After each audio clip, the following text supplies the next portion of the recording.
Hello दोस्तों, welcome in our YouTube channel invest in knowledge. मैं हूं Gurpreet Singh Mangat, UGC NET PTET CTET qualified. Now I am working as an assistant professor in political science. हमारे इस YouTube channel पर हम जो भी वीडियो लेक्चर्स आपके लिए लेके आते हैं वो कई एग्ज़ाम्स के पॉइंट ऑफ व्यू से इंपॉर्टेंट होते हैं। सो प्लीज़ वीडियो शुरू होने से पहले हमारे इस चैनल को सब्सक्राइब कर दीजिए और बेल आइकन को ऑन कर दीजिए ताकि हर एक नई वीडियो की नोटिफिकेशन आप तक पहुंचती रहे। तो चलिए शुरू करते हैं हमारा आज का टॉपिक, विच इज़ बुद्धिज़्म।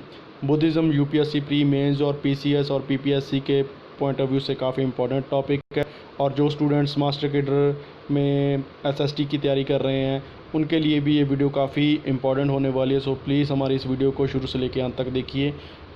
तो चलिए शुरू करते हैं। बुद्धिज़्म, जैसे कि मैंने जैनिज़्म की वीडियो में भी बताया था कि हर एक धर्म एकदम से पैदा नहीं हो जाता। जो कुछ भी डेवलपमेंट्स होती हैं उनके पीछे कुछ ना कुछ कॉजेज़ होते हैं, उनके पीछे कुछ ना कुछ कारण होते हैं, और वो कारण ही किसी नई डेवलपमेंट के लिए एक जो रास्ता है वो तैयार करते हैं। ठीक है, तो बुद्धिज़्म भी एकदम से ओरिजिन इसका नहीं होता, इसके लिए भी कुछ ना कुछ कारण जिम्मेवार थे। तो सबसे पहले जो एक मेन था वो था ब्राह्मण्स की डोमिनेशन थी। ब्राह्मण्स नॉर्मली क्या कर रहे थे, उनको अर्थ का देवता माना जा रहा था, वो अपनी मनमर्जी कर रहे थे और दुनिया को काफ़ी तरीके के सुपरस्टिशन और अंधविश्वास में इन्होंने धकेल दिया था। और उसी के वजह से जो हिंदू धर्म है वो काफ़ी हद तक प्रॉब्लम्स उनमें पैदा होनी स्टार्ट हो गई थी, और इस वजह से क्या है, नया जो धर्म है वो पैदा होने के लिए एक रास्ता तैयार होता है। जैसे कि ये जो गौतम बुद्ध हो गए, या फिर जो महावीर थे जैनिज़्म के, ये किसको बिलोंग करते थे, ये क्षत्रिय थे बेसिकली। ठीक है, तो क्षत्रिय जो हैं इस वजह से भी काफ़ी हद तक ये ब्राह्मणों से अपना जो इनका जो डोमिनेंस है ब्राह्मणों की, उनको ये चैलेंज भी करते हैं और एक नया रास्ता है जो लोगों के लिए वो तैयार करते हैं। ठीक है, और इसी पीरियड में ब्राह्मणों के अकॉर्डिंग ही चलते हुए कई तरीके से जो पशु वगैरह होते थे उनकी बलियां दी जाती थी, हवन किए जाते थे, और हवन में उनको बलि के नाम पर इनको मार दिया जाता था। और इस पीरियड में क्या था, इस पीरियड में एग्रीकल्चर एक मेन इकोनॉमिक एक्टिविटी बन गई थी, और इसी वजह से इन एनिमल्स की इम्पोर्टेंस को जानते हुए बुद्धिज़्म और जैनिज़्म ने क्या किया था, इन चीज़ों का विरोध किया था कि ये चीज़ें नहीं होनी चाहिए, क्योंकि जानवर को मारना और बलि के नाम पर देवता को खुश करना, ऐसा कोई भी सिस्टम कहीं भी अच्छा नहीं है, कहीं भी शोभा नहीं देता। ठीक है, तो एक ये भी कारण है इनके और ओरिजिन का। और सबसे जो मेन बात आ जाती है वो ये है कि ये यहाँ पे ट्रेड और कॉमर्स का काफ़ी प्रचलन हमें देखने को मिल रहा था। ठीक है, कई व्यापारी लोग पैदा हो गए थे, और उनके पॉइंट ऑफ व्यू से ये जो रिच क्लास है इनको ये जो बुद्धिज़्म के या जैनिज़्म के जो कुछ भी सिद्धांत थे, जो प्रिंसिपल्स थे, इनको अडॉप्ट करना काफ़ी सिंपल था। और जैनिज़्म और बुद्धिज़्म की ज़्यादा पॉपुलैरिटी किस में थी, इसी क्लास में थी, वैश्य क्लास में जो हैं वैश्य वर्ण के जो लोग आते हैं उनमें इनकी पॉपुलैरिटी ज़्यादा थी। इसी वजह से क्या है, लोगों ने इसको अडॉप्ट किया, क्योंकि इसको फॉलो करना कोई ज़्यादा प्रॉब्लमेटिक नहीं था। और सोसाइटी में क्या है, सोसाइटी में प्रॉपर्टी के बेस पर कुछ असमानताएं, इनइक्वालिटीज़ पैदा हो गई थी। ठीक है, और इसीलिए लोग चाहते थे कि ये जो कॉम्प्लिकेशंस हैं इसको ख़त्म करके वो अपने प्रिमिटिव फॉर्म ऑफ लाइफ में चले जाएं। मतलब जो पहले का सिस्टम था, प्रॉपर्टी नहीं थी, लड़ाई झगड़े नहीं थे, सब मिलजुल के रहते थे, वैसी कंडीशन चाहते थे। तो ये कंडीशंस या ये जो परिस्थितियाँ हैं किन्होंने प्रोवाइड की, जैनिज़्म ने संघ के रूप में। तो नेक्स्ट जो आ जाता है कॉम्प्लेक्सिटी, तो ये तो हम डिस्कस कर ही चुके हैं।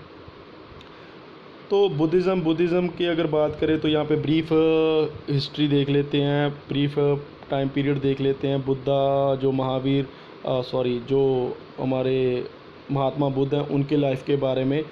तो गौतम बुद्ध हैं जो, यही इनको ही माना जाता है कि इन्होंने ही एक तरीके से बुद्धिज़्म को स्टार्ट किया। जो बुद्ध धर्म का प्रचलन इन्हीं से माना जाता है, और इन्हीं के नाम पर ही बुद्धिज़्म सारी देश में और दुनिया में क्या है फैला। तो गौतम, इनका असली नाम क्या है, गौतम है। ठीक है, जो जिनका जन्म माना जाता है कि कितना 563 बीसी में हुआ था, और ये किस रिपब्लिक में हुआ था, शाक्य रिपब्लिक है, जो शाक्य गणराज है वहाँ पे उस कबीले में मतलब इनका जन्म हुआ था। ठीक है, तो शाक्यास के बारे में हमने पढ़ा था कि इनकी कैपिटल कौन सी थी, कपिलवस्तु इनकी कैपिटल थी। ये गणराज होते थे जहाँ पर जिनके जो चीफ या मुखी होते हैं जिनको क्या है बाई इलेक्शन लोगों के द्वारा चुना जाता था। तो गौतम के जो पिता हैं उनका नाम सुधोधन हुआ करता था और वो जो है शाक्य रिपब्लिक है उसके चीफ हुआ करते थे, ठीक है। तो गौतम बुद्ध का जन्म अगर आपसे पूछ लिया जाए तो वो लुम्बिनी में हुआ है। अभी लुम्बिनी में क्यों हुआ, क्योंकि इनकी जो मदर हैं, इनकी मदर बेसिकली बिलोंग करती थी कौल्य डायनेस्टी से। कौल्य डायनेस्टी जब इनका जन्म होने वाला था तो तब ये डिलीवरी के टाइम अपने मायके की तरफ जा रही थी। तो तभी रास्ते में क्या है लुम्बिनी के जगह पर इनके क्या है डिलीवरी हो जाती है और गौतम बुद्ध का क्या है जन्म हो जाता है, ठीक है। तो इनकी जो मदर हैं, मदर किस रिपब्लिक किस गणराज से बिलोंग करती हैं, कौल्य डायनेस्टी है जो कौल्य गणराज, रामग्राम उनकी राजधानी हुआ करती थी, ठीक है। कौल्या से रिलेटेड थी और रामग्राम उनकी क्या है जो बोल दो राजधानी हुआ करती थी। और इनकी जो माता है, माता का नाम क्या था, माता का नाम महामाया था, ठीक है। महामाया जब इनका जन्म होता है तो कुछ टाइम बाद ही महामाया जो है उनकी मौत हो जाती है। और इनको पालन पोषण इनका कौन करते हैं, इनका पालन पोषण करती है महामाया की जो सिस्टर होती हैं गौतमी, ठीक है। तो गौतमी इनका पालन पोषण करती है, इसी वजह से इनका नाम गौतम भी पड़ गया था, ठीक है। तो अभी नेक्स्ट देखते हैं। अभी जब इनका जन्म हुआ था लुम्बिनी में और उसका सिंबल जो अगर आपसे पूछ लिया जाए तो लोटस माना जाता है, ठीक है। अगर वैसे गौतम जो महात्मा बुद्ध हैं उनका सिंबल पूछा जाए, एम्बलम पूछा जाए तो वो बुल होता है, ठीक है।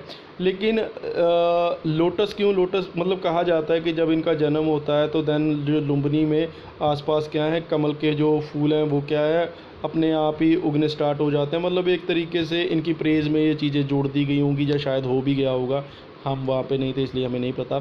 तो इनके जन्म को जो डिनोट करता है सिंबल उसको क्या बोला जाता है, लोटस और बुल बोला जाता है, ठीक है।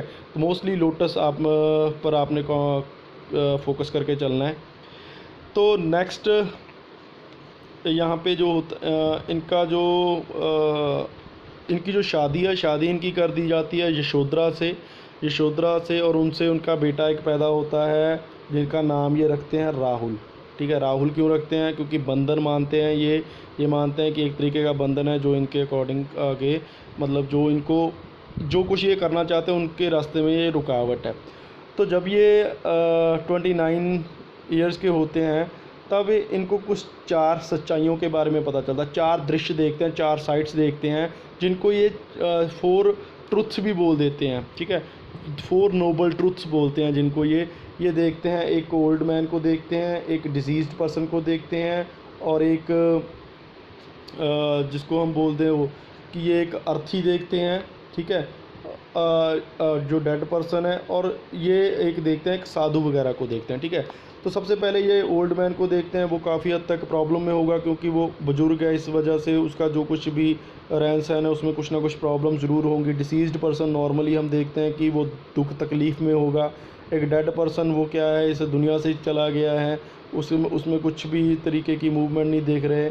अब ये जो देखते हैं जब ये एक साधु को देखते हैं, सन्यासी को देखते हैं, तो देन ये क्या देखते हैं कि वो काफ़ी हद तक मस्त मौला लाइफ जी रहा है। मतलब उसको किसी भी तरीके की कोई भी प्रॉब्लम नहीं है, वो किसी का भी मतलब वो अपनी लाइफ में जो कुछ भी है उसके पास उसको लेके वो क्या है सेटिस्फाइड है। इसके लिए इन 4 दृश्यों को देखने के बाद ये सोच लेते हैं कि मैं क्या करूँगा, मैं घर बार छोड़ दूँगा और जो ज्ञान है ज्ञान की प्राप्ति के लिए मैं क्या करूँगा काम करूँगा, ठीक है, या उनके लिए जो कुछ भी एफ़र्ट्स करूँगा। तो इसीलिए ये क्या कर देते हैं अपने घर को छोड़ देते हैं, ठीक है, अपने घर को छोड़ देते हैं और उसको क्या बोलते हैं महावृषनिकर्मण, ठीक है। महावृषकर्मण किस चीज़ को बोला जाता है, जब वो अपना घर छोड़ देते हैं। कितनी उम्र में छोड़ते हैं, 29 में छोड़ते हैं। और उसका जो सिंबल है उसका सिंबल किसको माना जाता है, हॉर्स को माना जाता है। हमारे यहाँ पे हिस्ट्री में 2 घोड़ों का बहुत जिक्र आता है, एक तो आता है चंटक, ठीक है, और एक आता है चेतन। जब हम बात करते हैं चंटक, तो चंटक घोड़ा किनका है, वो महात्मा बुद्ध का ही घोड़ा है, उसका ना उसको बेसिकली बोला जा रहा है, ठीक है। और जो नेक्स्ट जो चेतन है महाराणा प्रताप का घोड़ा था, ठीक है। वो जब हम मिडिवल हिस्ट्री करेंगे तो उसमें देख लेंगे। तो अभी यहाँ पे हम ये देख रहे हैं कि नॉर्मली क्या हो रहा है, वो 29 की एज में आके घर बार छोड़ देते हैं। तो नेक्स्ट अभी क्या होता है, नेक्स्ट इसमें जो चीज़ें आती हैं, मतलब जब भी इनका जन्म होता है तो इनका नाम क्या रखा जाता है, एक मिनट। जब इनका जन्म होता है तो तब इनका नाम सिद्धार्थ रखा जाता है, ठीक है। तो लेकिन बाद में ये महात्मा बुद्ध के नाम से ही फेमस होते हैं। अभी धीरे धीरे ये क्या करेंगे, ये ज्ञान प्राप्ति के लिए, एनलाइटनमेंट के लिए इधर उधर अपनी भक्ति करेंगे, ठीक है। और लास्ट में इन्हें क्या होगा, इन्हें ज्ञान की प्राप्ति होगी, जिसको ये क्या बोलते हैं, ये निर्वाणा बोलते हैं, ठीक है। तो निर्वाणा का मतलब क्या है, एनलाइटनमेंट की प्राप्ति या फिर ज्ञान की प्राप्ति। ये कहाँ पे प्राप्त हुई थी इनको प्राप्त हुई थी बोध गया में, ठीक है। बोध गया हम बोल दो, बोध गया कहाँ पे है, बोध गया है बिहार में। बिहार का एक एरिया है बोध गया, और वहाँ पर एक ट्री के नीचे इन्होंने बैठकर भक्ति की थी, ज्ञान किया, मतलब ध्यान किया था। और उसी ध्यान के बाद इनको क्या है प्राप्ति हुई थी, ज्ञान की प्राप्ति हुई थी, जिसको ये निर्वाणा बोलते हैं, ठीक है। और तब उनकी उम्र कितनी थी, इनकी उम्र थी 35 ईयर्स की उम्र थी, ठीक है। तो ये जो बोधि ट्री है ये कहाँ पे है, बिहार में है, या फिर बोल दो बोध गया में है। अगर आपसे पूछ लिया जाता है कि बोधि ट्री कहाँ पे है तो बोध गया में है। बोध गया कहाँ पे है तो वो बिहार में है। ये किस लिए फेमस है, क्योंकि यहाँ पर निर्वाणा अचीव किया था इन्होंने, ठीक है। तो नेक्स्ट क्या होता है, जब इनको ज्ञान प्राप्ति हो जाती है तो देन ये क्या करते हैं, ये शरणार्थ में अपना प्रवचन देते हैं। तो जिसको बोला जाता है धर्म चक्र परिवर्तन, ठीक है। धर्म चक्र परिवर्तन किस सिचुएशन से रिलेटेड है, वो है जब इन्होंने अपना फर्स्ट जो बोल दो अपना उपदेश दिया था। वो उपदेश कहाँ पे दिया था, वो उपदेश दिया था इन्होंने सारनाथ में।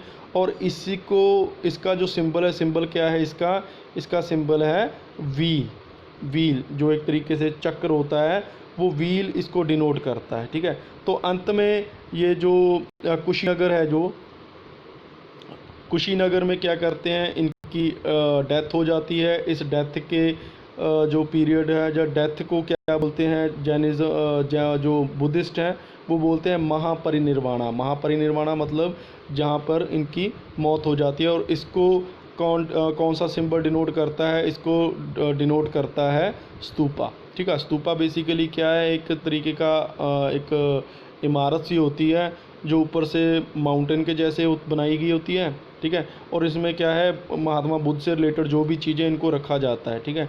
तो ये चीज़ें मेनली इसमें आ जाती है। और ये इनकी मौत कब होती है, जिसको महापरिनिर्वाणा बोलते हैं, ये मौत होती है इनकी 487 BC में, ठीक है। तो तब इनकी उम्र कितनी थी, तब इनकी उम्र थी 80 साल की। तब इनकी जो किया, इनकी मौत हो जाती है, ठीक है। तो इस वीडियो में फ़िलहाल इतना ही। नेक्स्ट वीडियो में हम इनके जो प्रिंसिपल्स हैं, या इनकी जो टीचिंग्स हैं, या इनका जो रिलेटेड जो भी लिटरेचर वगैरह, उनके ऊपर बात करेंगे। तब तक आप अपना ध्यान रखिए, पढ़ते रहिए, और मिलते हैं नेक्स्ट वीडियो में नए टॉपिक के साथ। तब तक बाय बाय, टेक केयर, अपना ख्याल रखिए।